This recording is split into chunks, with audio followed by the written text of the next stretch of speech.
Everybody, this is Talkative Carl back again for another movie review, and we're continuing with our wrap up with the good Predator stuff. And I wanted to put this on this list because I don't think this movie gets its just due, but maybe it's because we had so many bad stuff coming out long after it that I already liked it from the jump, but people were more harder on it when it came out until just like with Amazing Spider-Man 2, after some years to let it marinate, people will come to realize, the the good qualities it has, uh, you know, that wasn't recognized from the beginning. And I'm talking about uh, the sequel to Predator 2, Predators, or Predator 3. And yeah, I actually dug this movie. This is directed by Nimrod Antal. I thought it was Robert Rodriguez, but I guess I was wrong. Oh no, it was produced by Robert Rodriguez, uh, but directed by somebody else. But yeah, this movie has a surprisingly a star-studded cast, because at least a couple of them I did not even realize where, at least one of them I didn't even realize it was in it, because I didn't remember him. Well, at least he wasn't so well known back then. But we'll go through the list. Adrian Brody as Royce, former U.S. Special Operation Forces, the SOF. Topher Grace as Edwin, a doctor, or seemingly doctor. We'll get into that in a minute. Alice Braga as Isabel, a sniper from Israel Defense Forces. Walton Goggins as Stans, a death row inmate from San Quentin State Prison. Oleg Taktarov as Nikolai, a Russian commando from the Spetsnaz Alpha Group. Danny Trejo as Chuchilo, or Chuchilio, let's just say, a ruthless enforcer for the feared Los Zetas Mexican drug cartel. Luis Azawa Chakshian as Hanzo, a Yakuza enforcer. And Mahershala Ali as Bombasa, a Revolutionary United Front Death Squad soldier from Sierra Leone. Did not know that was Mahershala Ali. I watched this movie prior to this time. I watched this movie at least a handful of times. Did not put two and two together that was Mahershala Ali, because at that time he wasn't this big name actor as he is now. I think by the time he really,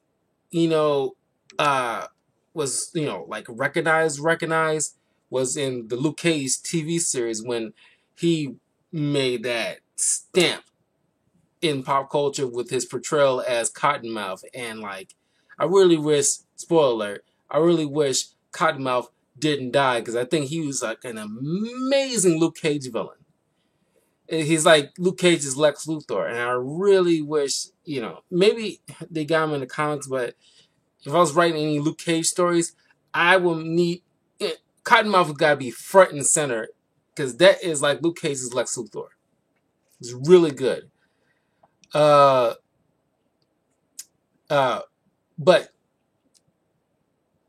I like this because it's like bringing the story, the Predator back in the jungle format after the events of Predator 2, when they're in the concrete jungle of LA. But there's even a twist to that, because they're not on Earth. They're on an alien planet that's set up as a game preserve for the Predators. But this time around, there's three Predators, known as the Tracker, the Berserker, and the Falconer. And the reason called the Falconer because it got this little drone thing that's like a falcon. And what turns out is, as part of the I guess canon now, is that, I mean, there's, you later find out there's different species of predator. There's like smaller ones that we are more privy to from the first film, the first two films, and then there are a bigger species uh, that we see in this film, and it's kind of like a blood feud kind of situation. You know, the bigger ones don't like the smaller ones, but they operate on the same ethos of the, you know, trying to become better hunters. And uh, these warriors, plus the Doctor, are taken from that planet. This is where the twist comes in. You're not on Earth, period. You're in the jungle, but it's not. It's an alien jungle. They're taking uh, these known, well, I won't say known warriors, but these type of warriors that's excellent in their craft. You know, kidnapping them. You know, unbeknownst to them, and I love like the opening of this. This is like a great opening to a movie, uh, because, well, unlike the first two movies, and not knocking them, but their openings are not that too special because this is like a, I mean, it was the '80s and leading into the '90s, where it's just like, it's just like, you know, like a typical, you know, cop story or typical uh war type of movie, action kind of movie, where it's just, you know, leading in with like, you know, a shot with like almost silhouetted army man on a helicopter ride to a base operations. None that too special. Aside from the alien spacecraft that we did not know what the heck we were doing with at that time. I can't imagine people's thoughts were when they saw that the first Predator movie in the theater, because, like, you know, I was born a year after that movie came out, so I wasn't even alive then. And like I mentioned in my Predator 1 review, you know, by the time I watched it, that's the, you know, I was like, you know, maybe 7, 8-ish, 6, 7 or 8, somewhere around there, when I first saw the Predator for the first time. And it freaked me the heck out. But I was still like invested. Because it's nothing I've ever seen before. And I'm pretty sure that was kind of the mindset of people who actually seen it in the theater. But then in this one, it's like, you know, I mean, it set the tone right off the bat, and I appreciate that. I don't think not many people talk about that. You are in the POV of Royce, because he's a de facto kind of leader of this hodgepodge group of mercenaries, and you're waking up with him in free fall, as you're like, you know, he slipped up to some kind of parachute that, you know, opens, and the chute opens up as he's like you know, in free fall into the ground, and he just narrowly avoids, you know, dying. Like, you see one dude who's supposed to have been dropped with this other group, you know, his chute, you know, malfunctioned, so he just crashed and died. But Royce meets up with Cicilio and Isabel and the others, and they are clueless about their surroundings. They think they're still on Earth, but Isabel points out, like, I've I've been to many jungles, uh, and this one is unknown to me. And like, the fauna is completely foreign. It doesn't make any sense. And then they proceed to you know, see this monument as, you know, as alien, to be frank, and these, you know, like several open cages. So they're like, you know, traveling along, and they start to notice that that there's two alien suns. Isabel tried to, he put those leaves on the water and it's supposed to point north, that kind of thing, like a makeshift compass. She did that. Isabel did that, and it just keeps spinning around. It's, further hinting that there's a miss here. And Royce points out, yeah, the sun hasn't gone down or changed in like the time we've been here. We should have at least, starting to see some sunsetting going on, and it's taking forever. But that's when they happened upon this dead Green Beret, because they nearly get killed by these traps he set up. And I love this sequence because they each one kind of like just narrowly avoiding all these pitfalls and traps and like spikes and everything like that. Showing how like good they're all at like they're quick and they can like they got a quick response time.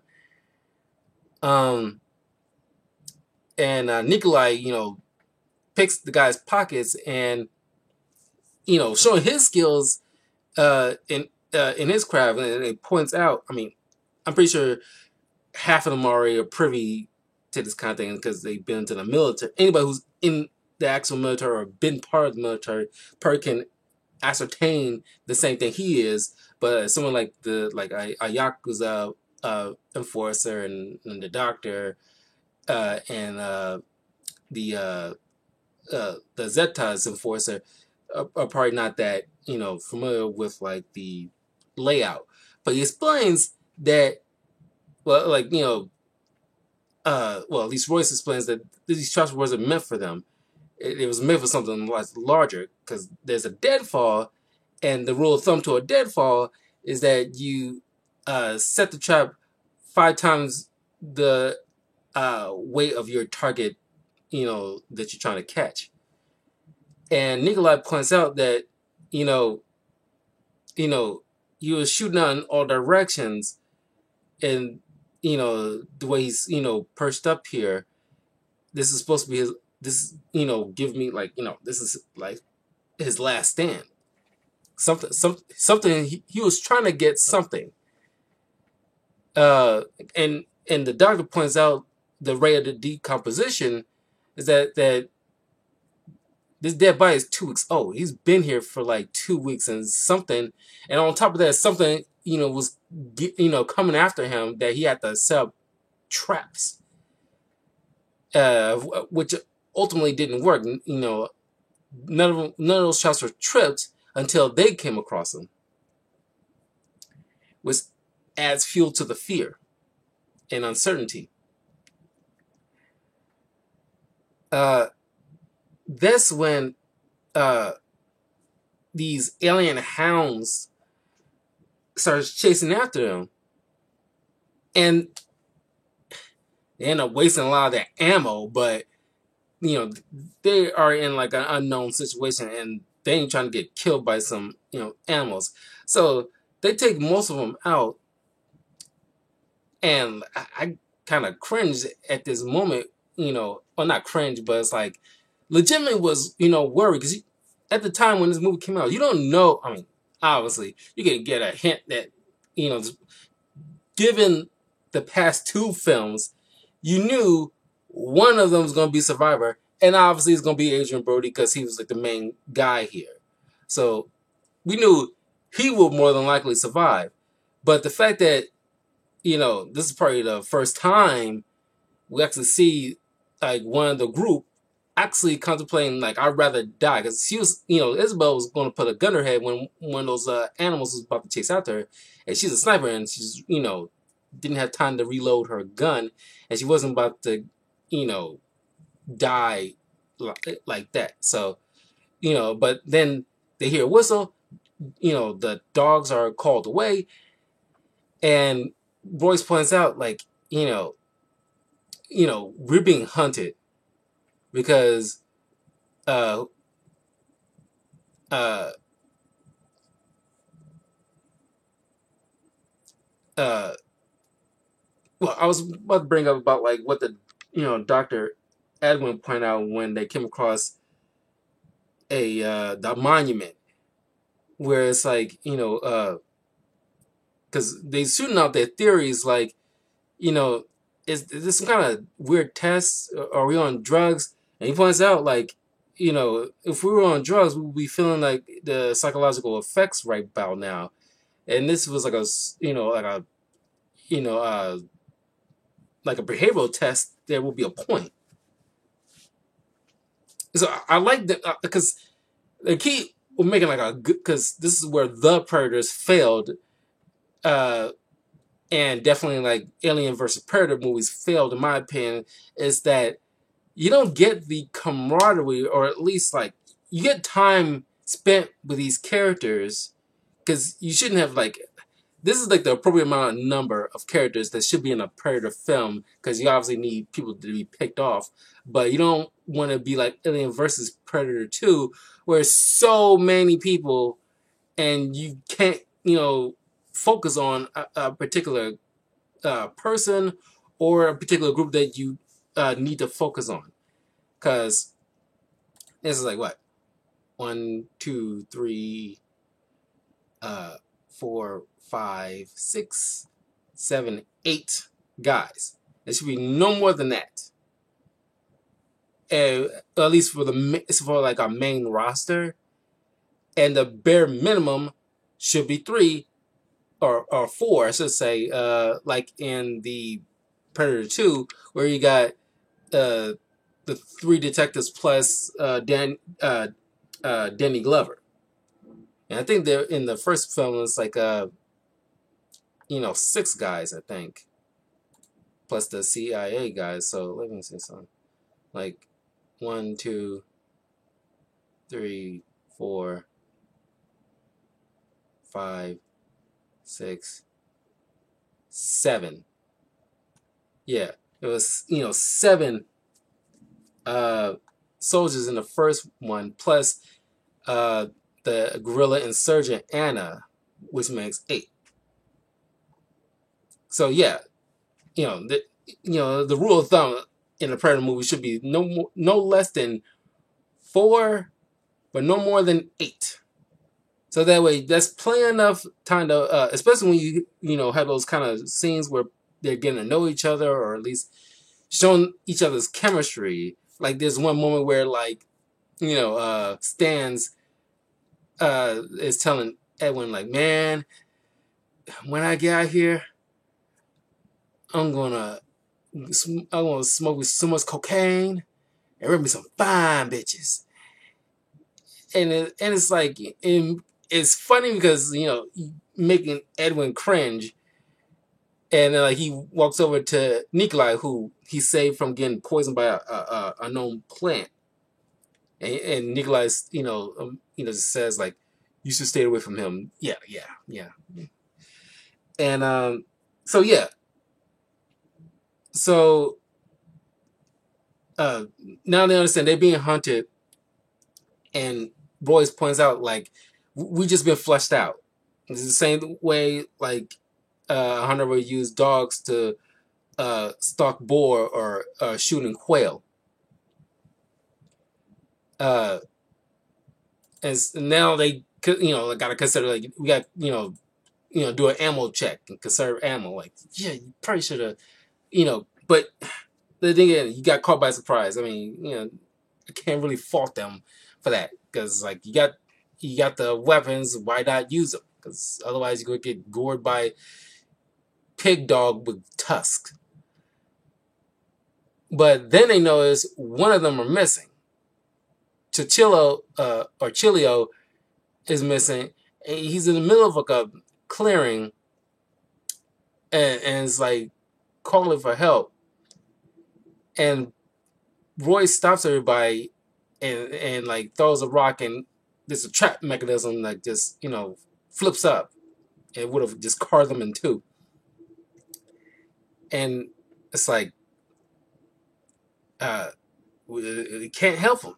And they all just, even the doctor is like, you would think, because Isabel seems like the only one that's actually concerned, because she's like with it with this, like, teamwork off the bat, because unlike Royce, who always been like solo, because he's like a hired gun kind of situation,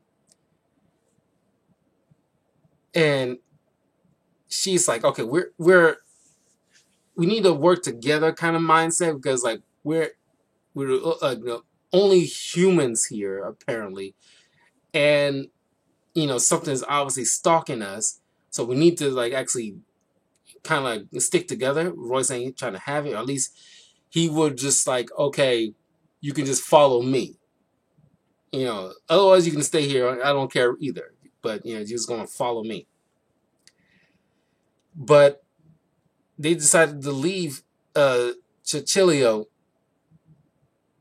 and the doctor, you would think, will raise some kind of, raisins like, whoa, this is like, I'm a doctor, I can't like leave a person out here to die and whatever.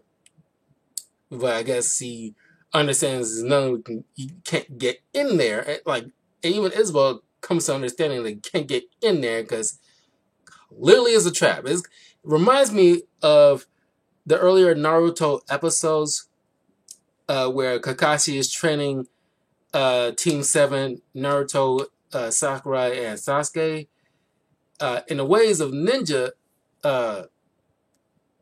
and one of which points out, if a trap is obvious, don't grab it. And, that kind of hits home. I mean, this movie came out 2010. I knew it was 2010 this movie came out.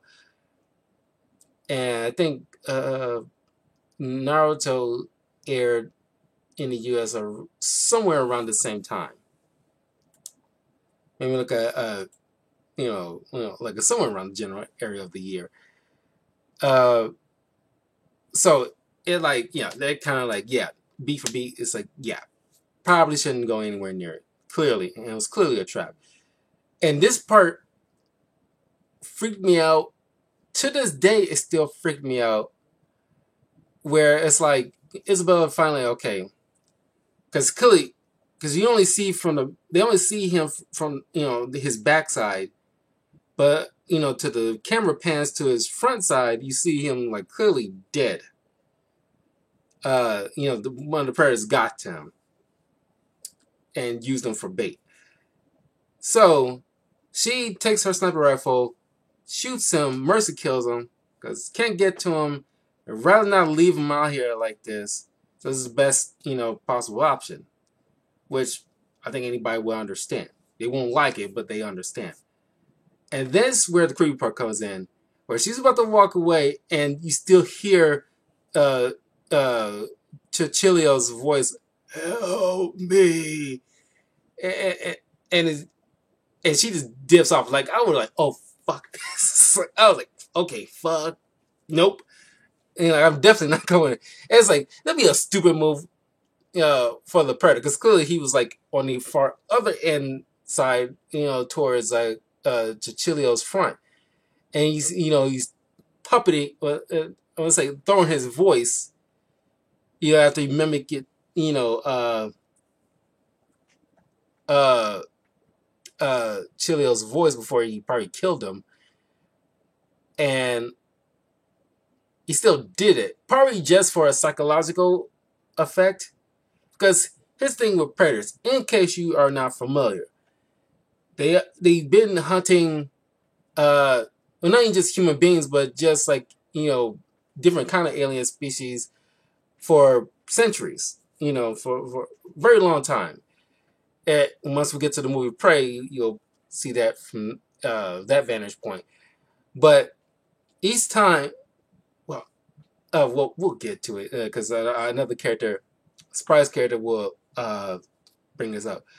But they go to this clearly like a campground where the predators set up camp, and they see a strung up original predator, not the original predator, but a predator that's similar to that feature, strung up and on one of the monoliths,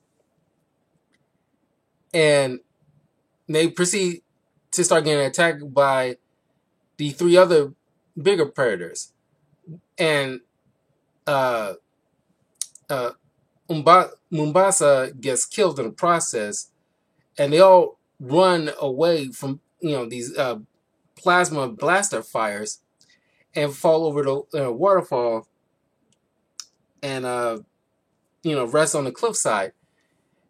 And it was like a kind of funny moment where like Isabel just punches the shit out of Royce and points out like he used us as bait.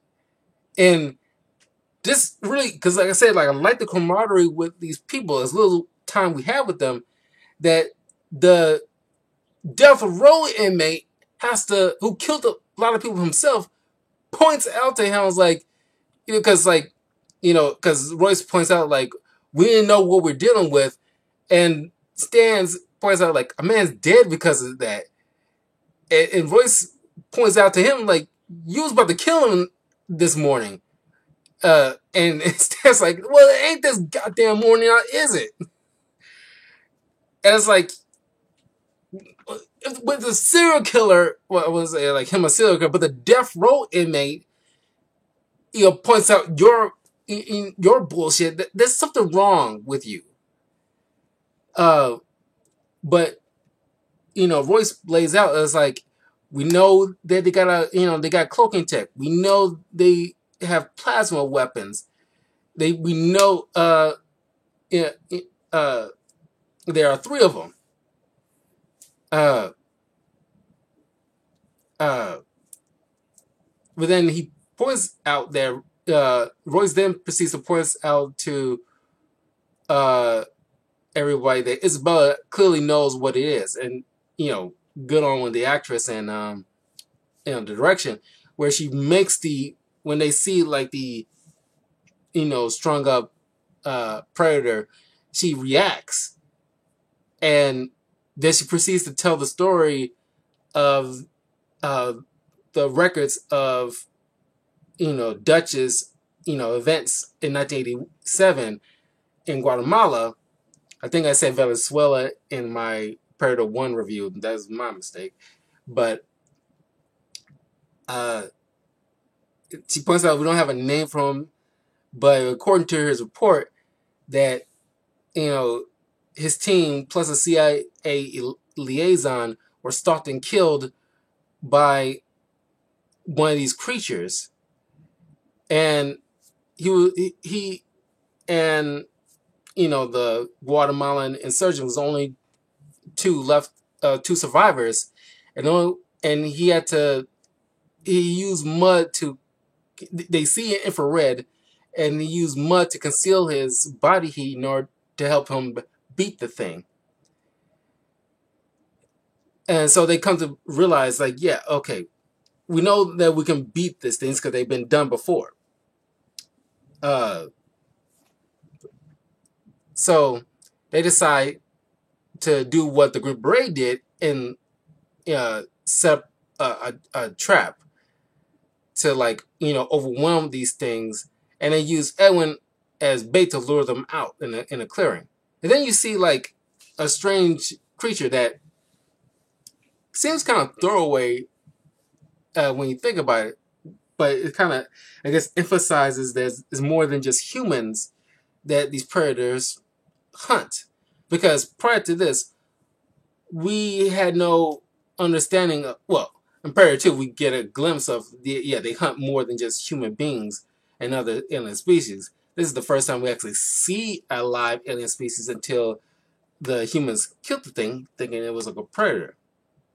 But I kind of wish we knew more, or at least gather some intel about this thing, because it seems like kind of went out of nowhere. But then they get snuck upon by this other survivor named Roland, played by Lawrence Fishburne, who is a U.S.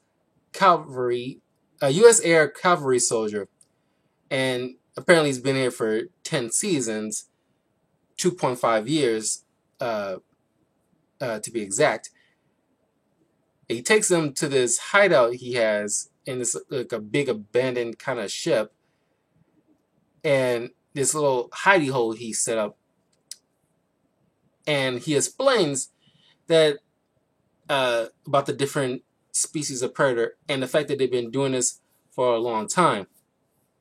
And you see that emphasized by when Hanzo finds this old katana sword, and Roland explains like, yeah, you know, when anytime one of us, they've been doing this for a very very long time.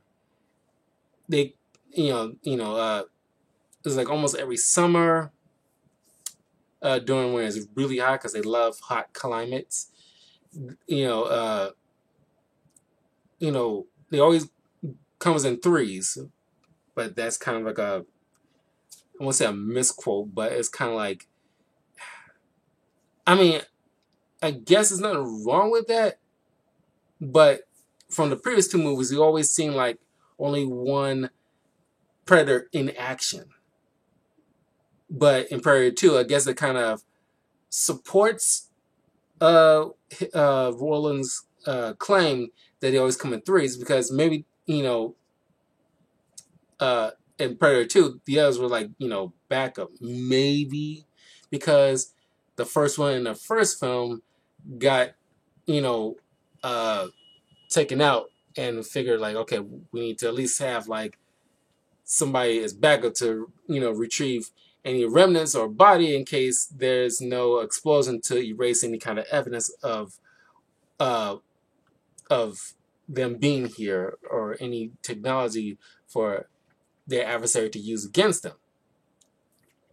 And that's probably one of the things that I actually liked about the Predators, is the fact that in the end, it's kind of hinted like, there's going to be like a war between the predator species, the Kacha, against any planet that actually has, significant evidence of their uh, existence, because they just want to be able to hunt, get good, and if they die, they die, and they just come back next year.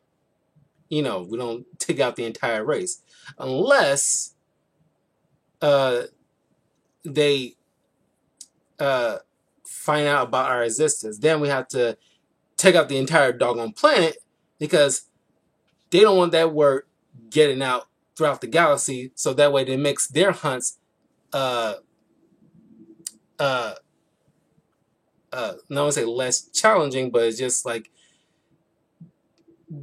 they want to be able to hunt. I don't want to say hunt in peace, but be able to hunt without, there any kind of like uh,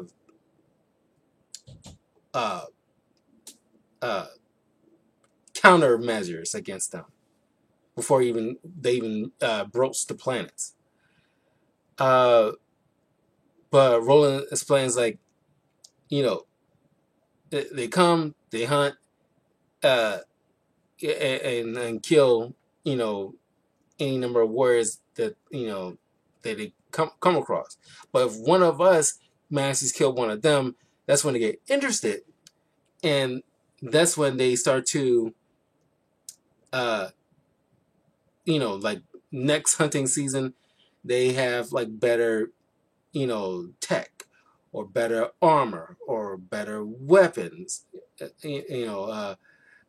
something, that they glean, or better tactics, something they glean from their adversary, because I guess some kind of like I don't know how their information gets back to the rest of the culture. Maybe this data always, it gets fed into, via the mask or the gauntlet back to the home world, up until the point of that creature's death, or when like the hunting season's over for the year. Uh,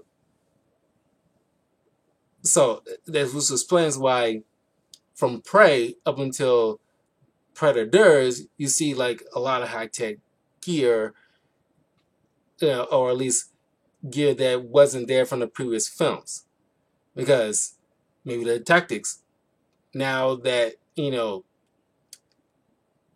just spitballing here, maybe in Predator 2, why they decide to the city hunter goes to the city because, well, in the jungle it's too easy for everybody to like probably set up traps like the like Dutch did, and there's ain't no mud for them to try to utilize against them to conceal their body heat. And just using that example, that could be possibly the case. Or like in Prey, you see like the normally there's like a plaster shoulder mount thing that probably evolved from what it used to be, when it's just like these arrows with the sharp metals that they have on their edge weapons. These little arrows that fire whatever the laser guided targeting system finds its target, and it fires off. So they don't have plasma blasts yet, but I guess it evolved a few generations later after the predator, and at least the savage predator in Prey, got his butt handed to him because his mask just is stationary and it's focused on wherever it's pointed to, and that's where the arrow's gonna go. So that probably feeds, that's like a proper way.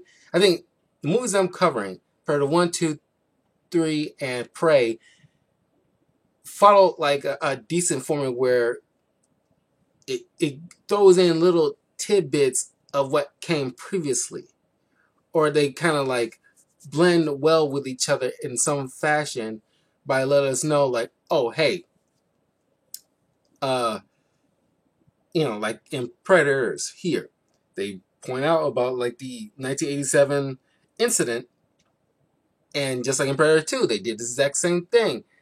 I kind of wish that, like, if I was the director and I was writing for Isabel's line about pointing out the events of the first movie, I would have somebody, maybe Roland, mention about like a buddy of his heard word about this cop who was hunting a thing that took the heads of a bunch of gangsters and cops in LA in the early 90s,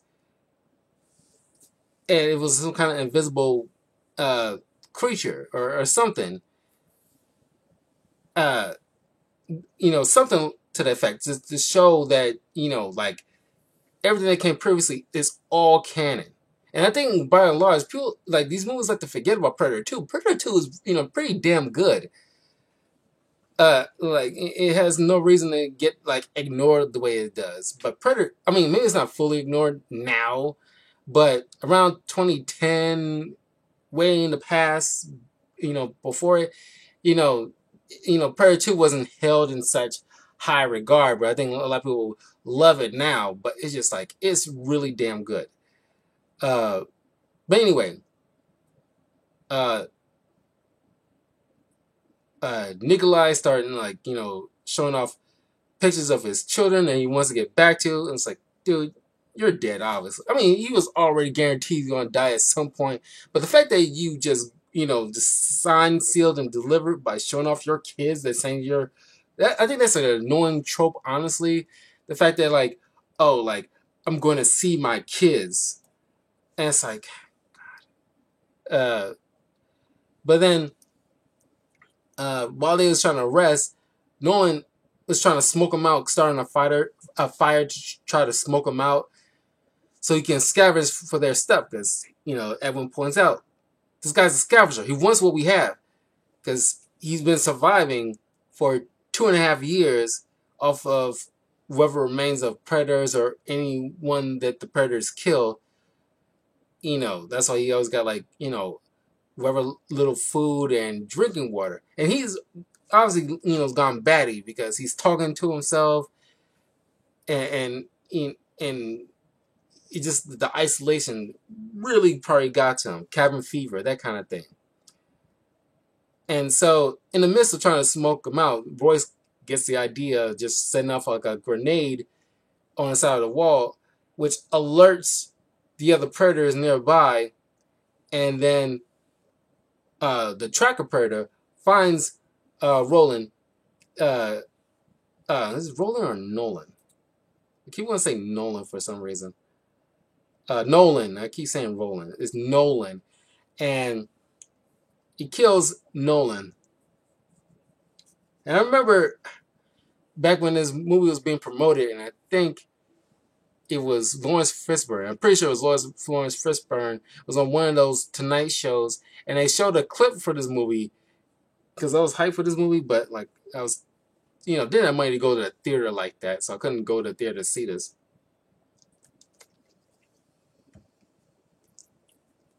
But they showed up this little scene where he was running down this corridor, and clearly he's about to get murked, but they cut off right before the actual kill take place. So I was like, yeah, he was going to get killed. That's too dang obvious. I don't even know why they even shot that. But anyway, I mean, not shot it, but like showed that in a Tonight Show kind of thing. And the tracker, because, the tracker predator, noticed that these their prey essentially is trapped in here, and so he bangs on the sealed door that Nolan locked them in, just enough for them to like eat their way out, so they can continue to hunt and just wait until they all got out and started running. And Edwin gets loses the group, and now he's stuck in the hallway with the tracker predator, which Nikolai shows up in the nick of time, the Nikolai time, and leads Edwin to where the rest of the group is, but he gets hit by one of the plasma blasters and essentially sacrificed himself, strapped Claymore mines to his chest, and blows himself up along with the tracker predator, kills them both. And then they continue to run out, and the Falcon predator, well, the Berserker predator just caught up with them, but Stans, the death row inmate, taking his ship and just jumped on the thing's back and starts like shanking the sucker. I was like, holy crap. It's like, where are you ever going to see like, a predator getting shanked, without this movie? So you see like predator getting shanked all the hell. It's futile because this thing is like so freaking bulky.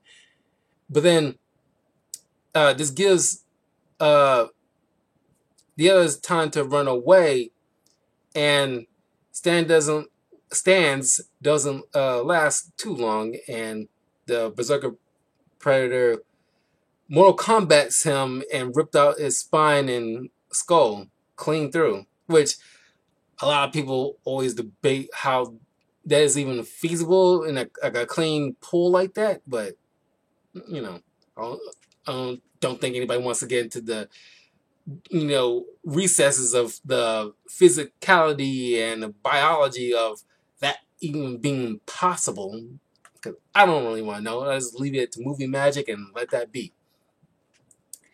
So the Falcon predator manages to catches up with them. So Hanzo stays behind. He kept the katana, and you see this awesome the way the clearing worked. Because you can tell this is Robert Rodriguez influence, right? In this moment right here, where you see this very Kurosawa type of moment. Moonlit sky, clear, green fields, and the wind swaying, the tall grass the way it is. And like the Falcon Predator lets off one single blade as he's going an honorable kind of duel. Like, 'cause they got a warped sense of honor, but they follow it, and he sees, okay, my opponent is wielding a blade. I'm gonna wield a blade too. No other weapons. We're gonna fight this, blade to blade, and each one cutting, into the other, and in an awesome fashion, just like a freaking Kurosawa type of movie. And Hanzo slices, clean through into this predator, and you see his, he fall down, and you see like this, skyward shot because Hanzo falls down, succumbing to his wounds, so he's dead. But you see this kind of like uh, uh, topside shot where the dead predator, his green luminescent blood, because it's not blending in with the grass. You can clearly see it, a pool of luminescent blood around him on the grass. I thought I never noticed that before, and I thought that was pretty cool. So now it's down to Edwin, Royce, and Isabella. And, Royce came up with this idea, okay, we need to, he came with this idea early because, but, while there was in Nolan's hideout, that will just commandeer the alien spacecraft, which Nolan points out is like, their spacecraft is always, 30 yards, their campsite. They'll never have it like that too far away. And like, he laughed at the fact that they did not notice it. I think that's kind of ridiculous too, unless the thing is cloaked. Because their ships are always cloaked. So why would they notice? And the way they are dropped, oh, well, I don't want to say the way they're dropped, but when they got to the campsite, why would they notice when again chased down, or at least got surprised by this strung up predator? But anyway, Royce had the idea, okay, we're going to cut this thing loose because I'm pretty sure, I'm willing to bet he'd be so grateful to be cut down, he's willing to fly us back to Earth.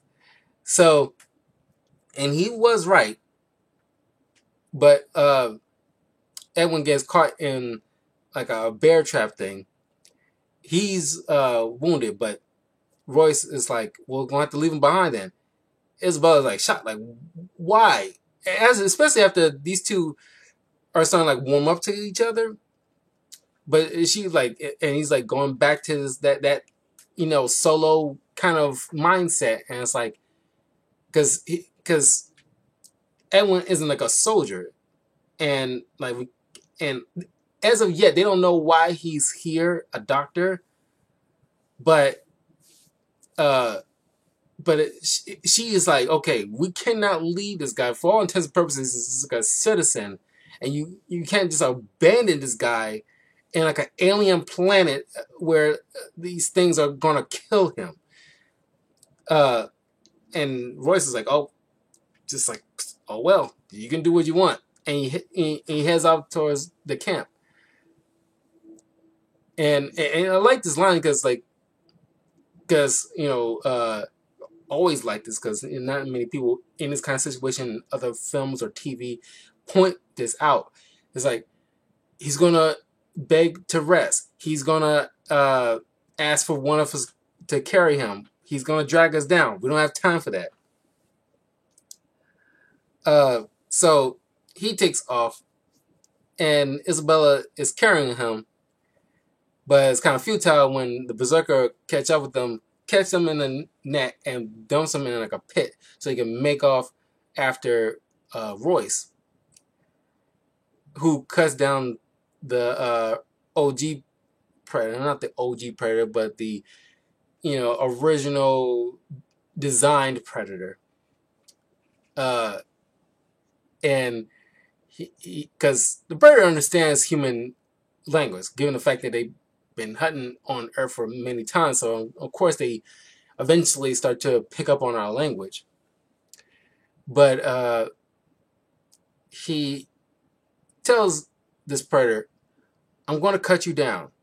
In return, you're going to take me back to my planet.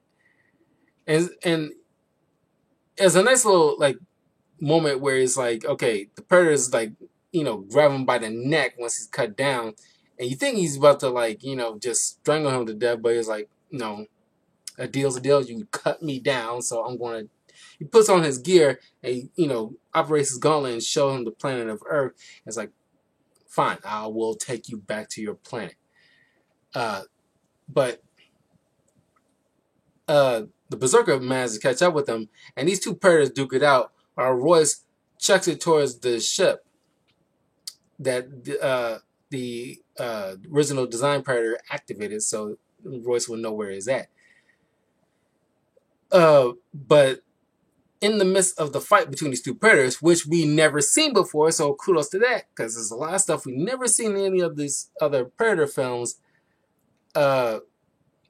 So it's nice to see something like this, where two different types of predators are duking it out, and of course the OG gets killed, and then the Berserker predator, sets off a signal to detonate the spaceship. So you would think Royce is on it, but clearly he's not on it.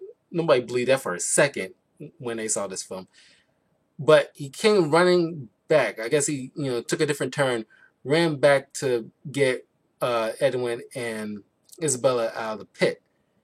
Isabella, gets a revelation that Edwin turns out to be a serial killer. That explains why he was chosen. And he, he still had like a scalpel that had the bit of that poison from that flower. And here's the thing. Because clearly he was lying, but when he was like caught in the tree when his parachute deployed, and Royce asked, "Do you have anything to cut yourself down with?" He's like, "No," but clearly he was lying because he had like a scalpel with him. So he nicked Isabella's shoulder, or at least like the neck, nearly the collarbone or whatever, and got some of the it's not like poison, but it's paralyzing agent that's only temporary, where she's acutely aware, but she can't move. And this is another thing that this is an alien planet, and he's immediately recognized the type of plant and how deadly it is. But if it's an alien planet, and if that's an earth flower, which I doubt, he shouldn't know what that is or what it does. He just happens to know what it does and what to call it. So that, because I doubt the predators gather any fauna from planet Earth and put it on this, game preserve. But that part, that was like a mess. That was a mistake to include in this part because it didn't make any sense. But anyway, he admits that he's a serial killer back on Earth, and he feels more at home here than back on Earth. He wants to live among the monsters because he at home he's a freak. But Royce managed to catch up with him. He's still faking innocence, and Royce catches him before he tried to stick that scalpel in his back, and shoves it right into his throat. And I was like, "Holy crap!" And he's bleeding out the mouth, and somehow he's still able to. He's mumbling, but he's still speaking words. It's not like, I guess he's not like cut his throat necessarily, but still, like he should right up here, and it should at least nick the tongue, so he shouldn't be able to speak. But he used Edwin as like a booby trap, strapped like grenades to him, and as soon as the predator walks up to him and turns him over, it sets off the bombs, which disorients the Berserker, and Royce, covered in mud, begins to like hit this predator with an axe, knocking off his well, it's not knocking off, but disrupts his headgear. Which, by the way, if you look very closely enough, has uh like a makeshift of a xenomorph's head. If you look close enough, and it's like that's an attention to detail that I never noticed before, and I thought that was pretty dope, emphasizing the whole xenomorph, collaboration crossover kind of stuff. That they hunt xenomorphs too, and this was, his helmet based off of one he probably killed years ago. And thanks to the teamwork between Isabella's sniper shot, where she's regaining, little by little her motor skills, and backing Royce up, shoots at the uh, Predator, distract him long enough for Royce to come in with the axe and cut off this sucker's head.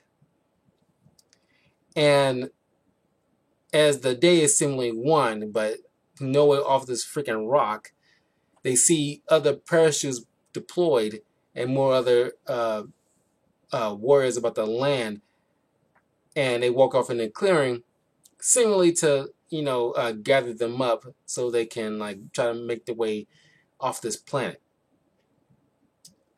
And that's where the movie ends.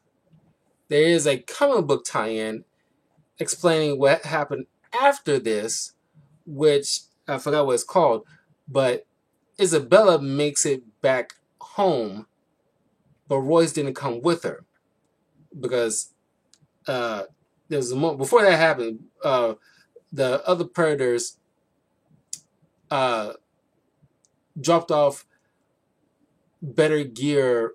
It's like similar Predator gear that they use, but made for a human, made specifically for a human to use. And Royce put it on while they're being hunted by this four-armed Predator. And Royce ends up killing that thing in a comic. And then another one where Isabella and Royce mix into his Predator ship, and they made a remark how, because despite what you might think, the Predators aren't like engineers, which kind of rings true because a lot of that stuff ain't slick like a Star Trek type of alien spaceship. It is, like very like grungy type of metal work and stuff functions well enough for them to use. So she, eventually got the gist of the basics in order to maneuver it to fly her back to Earth, where Peter Keyes' son meets up with her and she explains, what happened. And Royce, stayed behind, so because I guess he, just like Edwin in some case, feels more at home here, so he can just battle these Predators because he's just like a warrior through and through, and it's like, he doesn't have like a life at home kind of situation. So it's unknown whether he died by one of these Predators eventually. More than likely, it could eventually be the case, but with that gear that they provided him with, gives him better edge than any of the other warriors that took on these things before. So it's left to be said in like another comic. Maybe Marvel can push through in order to see like the final adventures of Royce, whether he eventually came back to Earth or he eventually succumbed to the defeat of one of these Predators. But Isabella explains all this to Keyes and them, which against that will lead into the Predators and why Keyes' son, helped like the government better understand and properly prepare themselves in dealing with these things next go around. But yeah, like I said, this is like a solid film. I love Predators. It, just like with Predators 2, it does not get its due. And I rank this way. Predator, the first Predator movie is still number one in my opinion. But it's like neck and neck. But I say I put Prey just slightly below it.